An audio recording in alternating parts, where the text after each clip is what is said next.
The state came into being following the Treaty of Union in 1706, ratified by the Acts of Union 1707, which united the kingdoms of England and Scotland to form a single, united kingdom, encompassing the whole island of Great Britain and its outlying islands. It did not include Ireland, which remained a separate realm. The unitary state was governed by a single parliament and government, based at Westminster. The former kingdoms had been in personal union since James VI, King of Scots, became King of England and King of Ireland in 1603 following the death of Queen Elizabeth I, bringing about a union of the crowns. Also, after the accession of George I to the throne of Great Britain in 1714, the kingdom was in personal union with the Electorate of Hanover. The early years of the unified kingdom were marked by Jacobite risings which ended with defeat for the Stuart cause at Culloden in 1746. Later, in 1763, victory in the Seven Years' War led to the dominance of the British Empire, which was to be the foremost global power for over a century and later grew to become the largest empire in history. On 1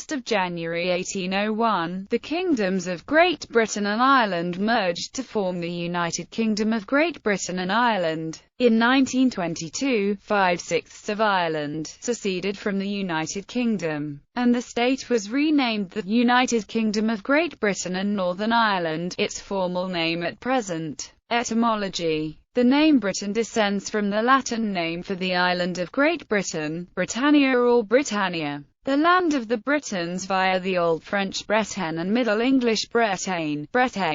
The term Great Britain was first used officially in 1474, in the instrument drawing up the proposal for a marriage between Cecily, the daughter of Edward IV of England, and James, the son of James III of Scotland. The Treaty of Union and the subsequent Acts of Union state that England and Scotland were to be united into one kingdom by the name of Great Britain. The websites of the UK Parliament, the Scottish Parliament, the BBC, and others, including the Historical Association, refer to the state created on 1 May 1707 as the United Kingdom of Great Britain. Additionally, the term United Kingdom is also used in the Treaty of Union and was found in informal use during the 18th century to describe the state. However, the state created by the Union of England and Scotland in 1707 is named in the treaty as Great Britain, and is usually referred to by that name or as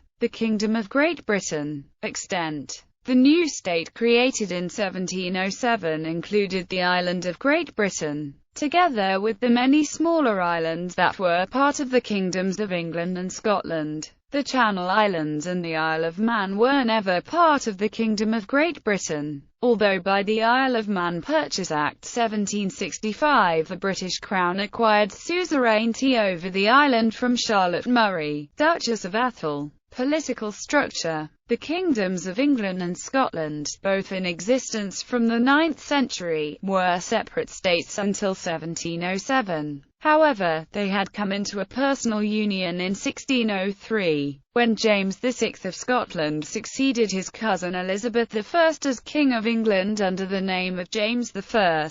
This union of the crowns under the House of Stuart meant that the whole of the island of Great Britain was now ruled by a single monarch, who by virtue of holding the English crown also ruled over the Kingdom of Ireland. Each of the three kingdoms maintained its own parliament and laws. This disposition changed dramatically when the Acts of Union 1707 came into force. With a single unified crown of Great Britain and a single unified parliament, Ireland remained formally separate, with its own parliament, until the Acts of Union 1800. The Treaty of Union provided that succession to the British throne would be in accordance with the English Act of Settlement of 1701, rather than Scotland's Act of Security of 1704, which ceased to have effect. The Act of Settlement required that the heir to the English throne be a descendant of the Electress Sophia of Hanover who was not a Papist. This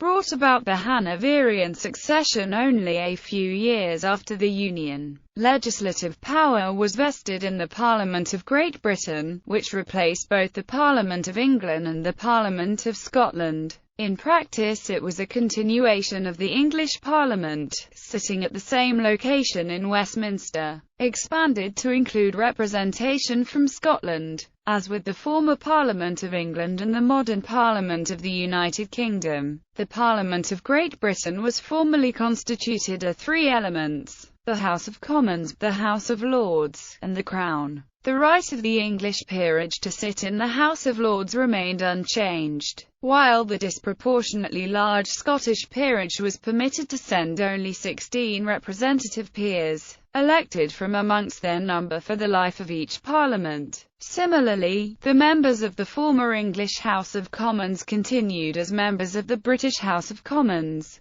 But as a reflection of the relative tax bases of the two countries, the number of Scottish representatives was reduced to 45. Newly created peers in the Peerage of Great Britain were given the automatic right to sit in the Lords. Despite the end of a separate parliament for Scotland, it retained its own laws and system of courts. Relationship with Ireland. As a result of Poyning's Law of 1495, the Parliament of Ireland was subordinate to the Parliament of England, and after 1707 to the Parliament of Great Britain. The British Parliament's dependency of Ireland on Great Britain Act 1719 noted that the Irish House of Lords had recently assumed to themselves a power and jurisdiction to examine, correct and amend judgments of the Irish courts, and declared that as the Kingdom of Ireland was subordinate to and dependent upon the British Crown, the King, through the Parliament of Great Britain, had full power and authority to make laws and statutes of sufficient validity to bind the Kingdom and people of Ireland. The Act was repealed by the Repeal of Act for Securing Dependence of Ireland Act 1782. The same year, the Irish Constitution of 1782 produced a period of legislative freedom. However, the Irish Rebellion of 1798, which sought to end the subordination and dependency upon the British Crown and establish a republic, was one of the factors that led to the union between the kingdoms of Great Britain and Ireland in 1801. Great Britain in the 18th century. The 18th century saw England, and after 1707 Great Britain, rise to become the world's dominant colonial power, with France its main rival on the imperial stage. The pre-1707 English overseas possessions became the nucleus of the British Empire. Integration. The deeper political integration of her kingdoms was a key policy of Queen Anne, the last Stuart monarch of England and Scotland and the first monarch of Great Britain. A treaty of union was agreed in 1706 following negotiations between representatives of the Parliaments of England and Scotland, and each parliament then passed separate acts of union to ratify it. The act came into effect on 1 May 1707, uniting the separate parliaments and crowns of England and Scotland and forming a single kingdom of Great Britain, and became the first occupant of the unified British throne, and in line with Article 22 of the Treaty of Union. Scotland sent 45 members to join all of the existing members of the Parliament of England in the new House of Commons of Great Britain. Wars against France and Spain. The death of Charles II of Spain in 1700 and his bequeathal of Spain and its colonial empire to Philip of Anjou, a grandson of the King of France, had raised British fears of the unification of France, Spain and their colonies. In 1701, England, Portugal, and the Dutch Republic sided with the Holy Roman Empire against Spain and France in the War of the Spanish Succession. The conflict lasted until 1714, until France and Spain finally lost. At the concluding Treaty of Utrecht, Philip renounced his and his descendants' right to the French throne. Spain lost its empire in Europe, and although it kept its empire in the Americas and the Philippines, it was irreversibly weakened as a great power. The new British Empire, based upon what until 1707 had been the English overseas possessions, was enlarged. From France, Great Britain gained Newfoundland and Acadia, and from Spain Gibraltar and Minorca. Gibraltar, which is still a British overseas territory, became a major naval base and allowed Great Britain to control the strait connecting the Atlantic to the Mediterranean. The 7 Years' War, which began in 1756, was the first war waged on a global scale and saw British involvement in Europe, India, North America, the Caribbean, the Philippines, and coastal Africa. The signing of the Treaty of Paris of 1763 had important consequences for Great Britain and its empire. In North America, France's future as a colonial power was effectively ended with the ceding of New France to the British, leaving a sizable French-speaking population under British control, and Louisiana to Spain. Spain ceded Florida to Britain. In India, the Third Carnatic War had left France still in control of its enclaves, but with military restrictions and an obligation to support the British client states, effectively leaving the future of India to Great Britain. The British victory over France in the 7 Years' War therefore left Great Britain as the world's dominant colonial power. Mercantilism was the basic policy imposed by Great Britain on its overseas possessions. Mercantilism meant that the government and the merchants became partners with the goal of increasing political power and private wealth, to the exclusion of other empires. The government protected its merchants, and kept others out, by trade barriers, regulations, and subsidies to domestic industries to maximize exports from and minimize imports to the realm. The government had to fight smuggling, which became a favorite American technique in the 18th century to circumvent the restrictions on trading with the French, Spanish or Dutch. The goal of mercantilism was to run trade surpluses, so that gold and silver would pour into London. The government took its share through duties and taxes, with the remainder going to merchants in London and other British ports. The government spent much of its revenue on a superb Royal Navy, which not only protected the British colonies but threatened the colonies of the other empires, and sometimes seized them. Thus the Royal Navy captured New Amsterdam in 1664. The colonies were captive markets for British industry, and the goal was to enrich the mother country. American Revolution. During the 1760s and 1770s, relations between the 13 colonies and Great Britain became increasingly strained, primarily because of resentment of the British Parliament's ability to tax American colonists without their consent. Disagreement turned into a violent insurrection. In 1775, the American Revolutionary War began, as the Americans trapped the British Army in Boston and suppressed the Loyalists who supported the Crown. In 1776, the Americans declared the independence of the United States of America, under the military leadership of General George Washington, and, with economic and military assistance from France, the Dutch Republic and Spain. The United States held off successive British invasions.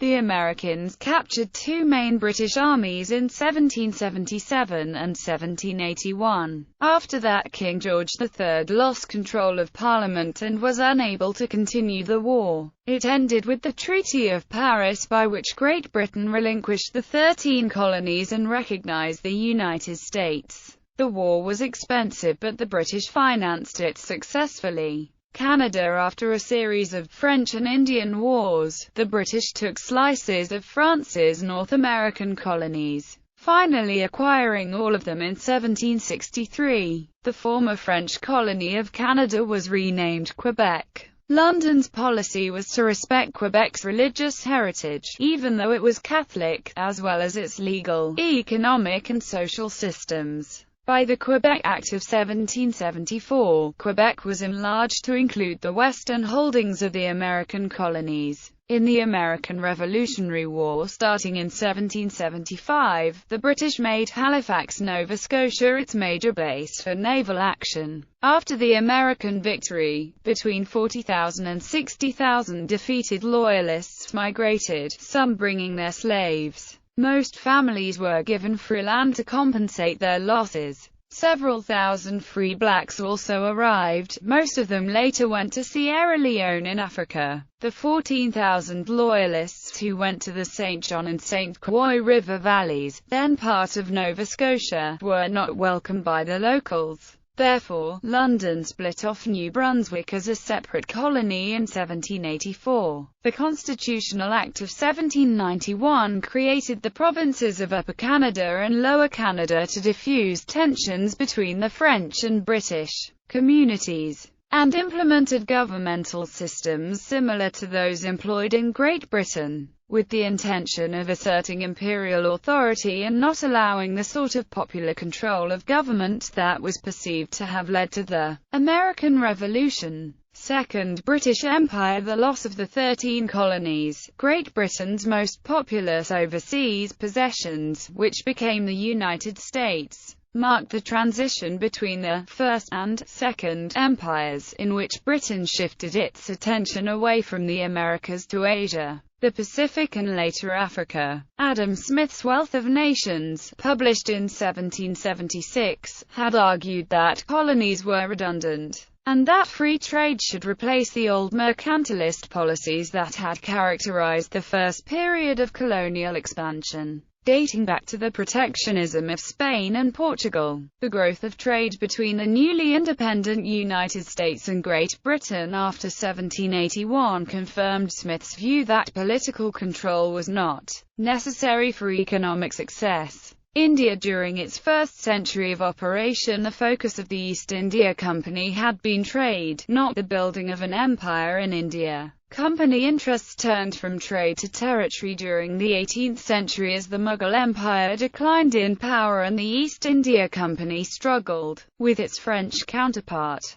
the French East India Company, during the Carnatic Wars of the 1740s and 1750s. The Battle of Plassey and Battle of Buxar, which saw the British, led by Robert Clive, defeat the Indian powers, left the company in control of Bengal and a major military and political power in India. In the following decades it gradually increased the extent of the territories under its control, ruling either directly or indirectly via local puppet rulers under the threat of force by its presidency armies, much of which were composed of native Indian sepoys. Australia and New Zealand. In 1770, British explorer James Cook had discovered the eastern coast of Australia whilst on a scientific voyage to the South Pacific. In 1778, Joseph Banks, Cook's botanist on the voyage, presented evidence to the government on the suitability of Botany Bay for the establishment of a penal settlement.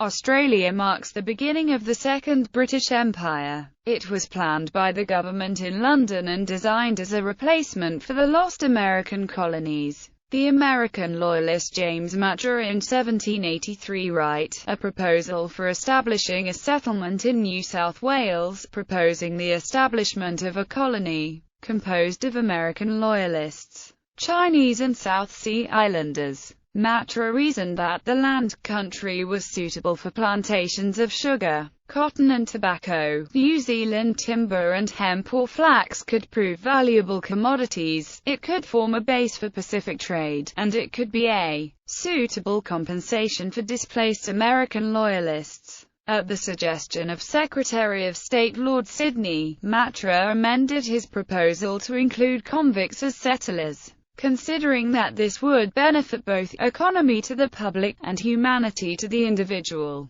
The government adopted the basics of Matra's plan in 1784, and funded the settlement of convicts. In 1787 the first fleet set sail, carrying the first shipment of convicts to the colony. It arrived in January 1788. battling the French Revolution and Napoleon with the regicide of King Louis XVI in 1793. The French Revolution represented a contest of ideologies between the two nations. It was not only Britain's position on the world stage that was threatened. Napoleon, who came to power in 1799, threatened invasion of Great Britain itself, and with it, a fate similar to the countries of continental Europe that his armies had overrun. The Napoleonic Wars were therefore ones in which the British invested large amounts of capital and resources. French ports were blockaded by the Royal Navy. The French Revolution revived religious and political grievances in Ireland. In 1798, Irish nationalists launched the Irish Rebellion of 1798, believing that the French would help them to overthrow the British. Following the defeat of the rebellion, which had had some assistance from France, he advanced this policy. The Union was established by the Act of Union 1800. Compensation and patronage ensured the support of the Irish Parliament. Great Britain and Ireland were formally united on 1 January 1801. Monarchs: Anne, George I, George II, George III. Parliament of Great Britain. The Parliament of Great Britain consisted of the House of Lords, an unelected upper house of the Lords spiritual and temporal, and the House of Commons, the lower chamber, which was elected periodically. In England and Wales, parliamentary constituencies remained unchanged throughout the existence of the Parliament. During the 18th century, the British Constitution developed significantly. Peerage of Great Britain. As a result of the Union of 1707, no new peerages were created in the Peerage of England or the Peerage of Scotland. English peerages continued to carry the right to a seat in the House of Lords, while the Scottish peers elected representative peers from among their own number to sit in the Lords. Peerages continued to be created by the Crown, either in the new Peerage of Great Britain, which was that of the new kingdom and meant a seat in its House of Lords, or in the Peerage of Ireland, giving the holder a seat in the Irish House of Lords.